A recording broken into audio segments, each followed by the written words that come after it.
The first time Leo saw him, it was through the window of his new apartment. He had just moved into the city, leaving behind the quiet suburbs where he'd spent most of his life. The apartment was small, but it had large windows that let in the golden light of late afternoon. As he unpacked his boxes, he glanced outside and noticed the man across the courtyard. He was leaning on his windowsill, a book in one hand and a cup of tea in the other. His dark hair was slightly messy, and he wore a sweater that looked like it had seen better days. There was something about him, the way he seemed so at ease, so unapologetically himself, that made Leo pause. He quickly looked away, feeling like he'd intruded on a private moment. A few days later, Leo ran into him in the hallway. He was carrying a bag of groceries, struggling to balance it while fumbling for his keys.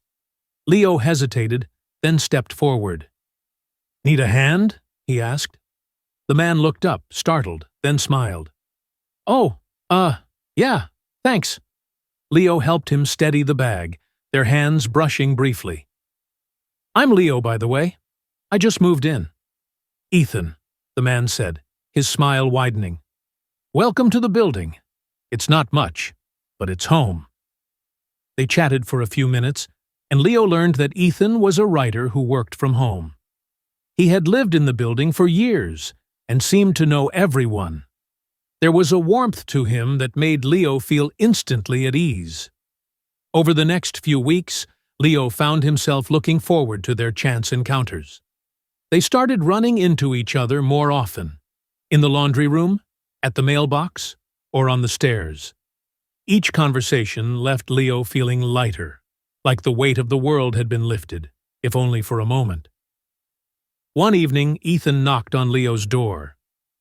"Hey, I made too much pasta. Want to help me eat it?" Leo hesitated. He wasn't used to letting people in, not after the way his last relationship had ended. But there was something about Ethan's openness that made it hard to say no. They sat on Ethan's couch, eating pasta straight from the pot, and talking for hours. Leo learned that Ethan had grown up in the city, that he loved old movies and hated cilantro, and that he had a cat named Fitzgerald who hid under the bed whenever guests came over.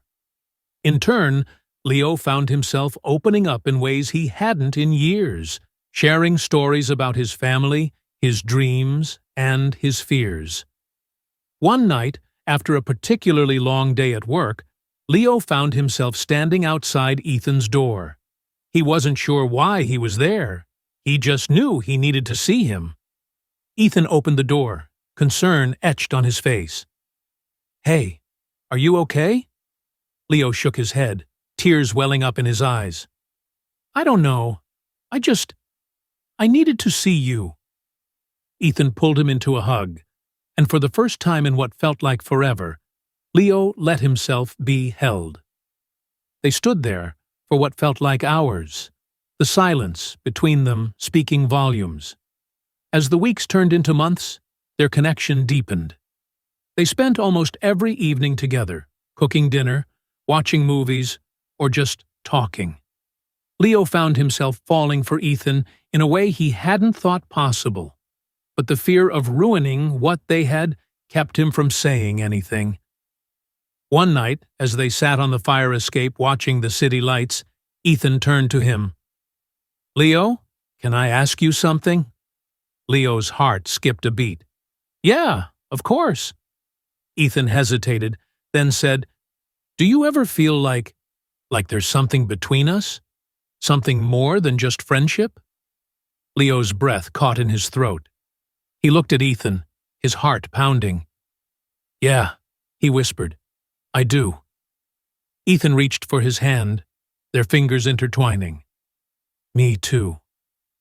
Their relationship blossomed slowly, like a flower unfurling its petals. They took their time, savoring each moment, each touch, each whispered confession.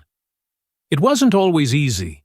Leo's fear of getting hurt again sometimes made him pull away, and Ethan's insecurities about his writing career sometimes left him feeling unworthy. But they always found their way back to each other, their love growing stronger with each passing day. Years later, as they stood on the same fire escape, watching the city lights, Leo turned to Ethan. "Do you remember the first time we talked?" Ethan smiled. "Of course. You helped me with my groceries." Leo laughed. "I thought you were the most beautiful person I'd ever seen." Ethan's eyes softened. "And I thought you were the kindest." They leaned in, their lips meeting in a kiss that felt like coming home. In that moment, surrounded by the hum of the city and the warmth of each other's love, they knew they had found something rare and precious, something worth holding on to.